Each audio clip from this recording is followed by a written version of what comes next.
ఆదాయానికి మించిన ఆస్తుల కేసులో అరెస్ట్ అయిన Telangana real estate regulatory authority కార్యదర్శి శివ బాలకృష్ణను కొన్ని రోజులు ఏసీబీ అరెస్ట్ చేసింది. తాజాగా అక్రమ ఆస్తుల కేసులో రేరా కార్యదర్శి శివ బాలకృష్ణను సస్పెండ్ చేస్తూ దాన కిషోర్ ఉత్తర్వులు జారీ చేశారు. ప్రస్తుతం చెంచల్గూడ జైలులో శివ బాలకృష్ణ రిమాండ్ ఖైదీగా ఉన్నారు.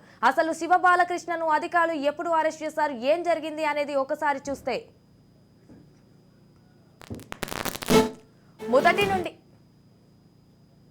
మొదటి నుండి శివ బాలకృష్ణ అవినీతి వ్యవహారాలపై తెలంగాణ ప్రభుత్వం ప్రత్యేకంగా దృష్టి పెట్టింది. Hyderabad municipal development authority director గా పనిచేస్తున్న శివ బాలకృష్ణ 6 నెలల క్రితం రేరాకు బదిలీపై వెళ్లారు. Telangana real estate regulatory authority కార్యదర్శి, హైదరాబాద్ మెట్రో రైలు ప్రణాళిక విభాగం అధికారిగా పనిచేస్తున్న శివ బాలకృష్ణపై ఏసీబీ సోదాలు నిర్వహించింది. 100 కోట్ల రూపాయలను ఆస్తులను గుర్తించిన ఏసీబీ శివ బాలకృష్ణను కొన్ని రోజుల కిందట అరెస్ట్ చేసింది. ఆయన కనుసన్నల్లోనే ఆమోదం పొందిన భూముల వ్యవహారాల దృష్టి సారించింది. నిర్మాణ అనుమతులు, లేఅవుట్ల ఆమోదం తదితర అంశాలపై ఫైళ్లను స్థూలంగా పరిశీలించేందుకు ఉన్న అవకాశాలను అధికారులు పరిశీలించారు.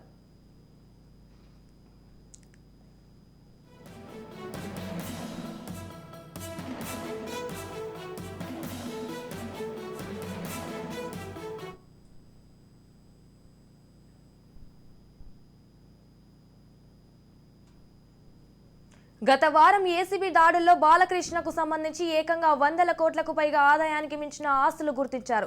హెచ్ఎండిఏ పరిధి జోనల్లోని నిబంధనలన్నీ తనకు అనుకూలంగా మలుచుకొని 100 దరఖాస్తులను ఆమోదించేందుకు భారీ ఎత్తున వసూళ్లకు పాల్పడ్డాడని అభియోగాలు ఉన్నాయి. అతడి ఇంట్లో ఖరీదైన ఫోన్లు, వాచ్లు, లగ్జరీ వస్తువులు కనిపించడం చూసి అధికారులు షాక్ అయ్యారు.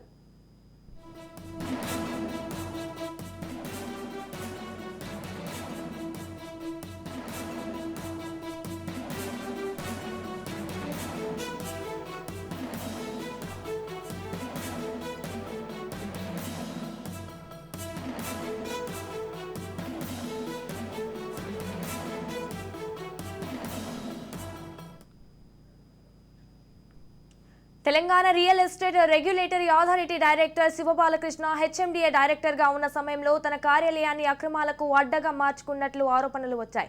హైదరాబాద్ కు చెందిన ఓ దళారీ ఆయనకు కుడి భుజంగా వ్యవహరించినట్లు తెలుస్తోంది. ఏ ఫైళ్ల మీద సంతకం పెట్టాలన్నా దళారీ మాటే చెల్లుబాటు అయ్యేదని సమాచారం. హైదరాబాద్ శివారుకు చెందిన తన మిత్రుడిని, కరీంనగర్ కు చెందిన ఓ వ్యక్తిని బినామీలుగా మార్చుకున్నట్లు ఏసీబీ గుర్తించింది. వారి పేర్లతోనే శివ బాలకృష్ణ భారీగా ఆస్తులు కొనుగోలు చేసినట్లు అధికారులు తేల్చారు. అసెంబ్లీ ఎన్నికల కోడ్ వస్తుందనే తెలియగానే అగమేఘాల మీద హైదరాబాద్ చుట్టుపక్కల జిల్లాలకు సంబంధించిన ఫైళ్లపై సంతకాలు పూర్తి చేసి కోట్ల రూపాయలు డబ్బు తీసుకున్నట్లు తెలుస్తోంది. హెచ్ఎండిఏ నుంచి రేరాకు బదిలీ అయ్యే సమయంలో ప్రధాన ఫైళ్లన్నీ తన వెంట తీసుకెళ్లినట్లు ఏసీబీ గుర్తించింది. ఆ ఫైళ్లతోనే బేరాసారాలు సాగించి కోట్ల రూపాయలు వెనకేసుకున్నారని ఏసీబీ గుర్తించి కేసు దర్యాప్తును ముమ్మరం చేసింది.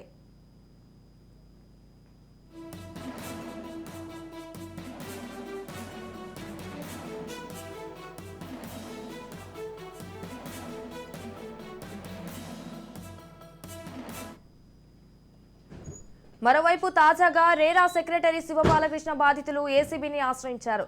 సివి ఆనంద్ కార్యాలయంలో ఫిర్యాదు చేశారు. 400 కోట్ల ఆస్తులకు అక్రమ అనుమతులు ఇచ్చారని ఫిర్యాదు చేశారు. హైకోర్టును సైతం బాలకృష్ణ తప్పుదోవ పట్టించాడని బాధితులు ఆధారాలు సమర్పించారు. పుప్పాలగూడ 33 అంతస్తులో హైరేస్ బిల్డింగ్ అనుమతులపై దర్యాప్తు జరపాలని ఫిర్యాదు చేశారు. 447 సర్వే నంబర్ భూముల్లో అక్రమ బిల్డింగ్ నిర్మాణంపై అనుమతులు ఇచ్చారని ఏసీబీకి తెలిపారు. ఈ నేపథ్యంలోనే శివ బాలకృష్ణను సస్పెండ్ చేస్తూ తెలంగాణ ప్రభుత్వం ఉత్తర్వులు జారీ చేసింది.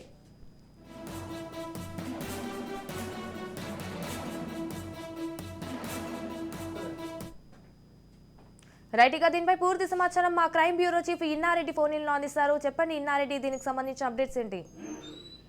సంజన, మనం గమనించవచ్చు, అక్రమ ఆస్తుల కేసులో ప్రస్తుతం బాలకృష్ణ జ్యుడిషియల్ రిమాండ్ లో ఉన్నాడు. దీనికి సంబంధించి దాదాపుగా 100 కోట్ల విలువైన ఆస్తులు కూడబెట్టినట్టు ఇప్పటికే ఏసీబీ అధికారులు దీనికి సంబంధించిన ఎవిడెన్స్ కూడా సేకరించారు. దీంట్లో గతంలో ఈయన మెట్రో చీఫ్ గా పనిచేశాడు, తర్వాత హెచ్ఎండిఏ మాజీ డైరెక్టర్ పనిచేశాడు, తర్వాత రేరాలో పనిచేశాడు. ఈ నేపథ్యంలోనే హెచ్ఎండిఏ నుంచి రేరాకి వెళ్తున్నప్పుడు కూడా కొన్ని ఫైల్స్ తీసుకెళ్లి అక్రమాలకు పాల్పడ్డ నేపథ్యంలో మొత్తం ఎపిసోడ్ లో భారీ ఎత్తున అక్రమాలకు పాల్పడ్డ నేపథ్యంలో ఇప్పటికే ఏసీబీ అధికారులు పూర్తి స్థాయిలో ఎవిడెన్స్ సేకరించారు. కాబట్టి ప్రస్తుతం మాత్రం ఆయన్ను సస్పెండ్ చేస్తూ కూడా ప్రభుత్వం కొద్దిసేపటి క్రితమే ఉత్తర్వులు జారీ చేసింది. అయితే రేపటి నుంచి శివ బాలకృష్ణను 8 రోజుల పాటు ఏసీబీ అధికారులు విచారణ చేస్తున్న నేపథ్యంలో ఇంకా చాలా విషయాలు బయటకు రావాల్సింది. ఆయన లాకర్లకు సంబంధించిన వ్యవహారంలో ఇంకా చాలా విలువైన డాక్యుమెంట్లు కావచ్చు, తర్వాత దీనికి సంబంధించిన విలువైన వస్తువులు కావచ్చు ఉండే అవకాశం ఉందని చెప్పిస్తున్న నేపథ్యంలో కూడా ఆయన సమక్షంలో లాకర్లు కూడా ఓపెన్ చేసే అవకాశం ఉంది.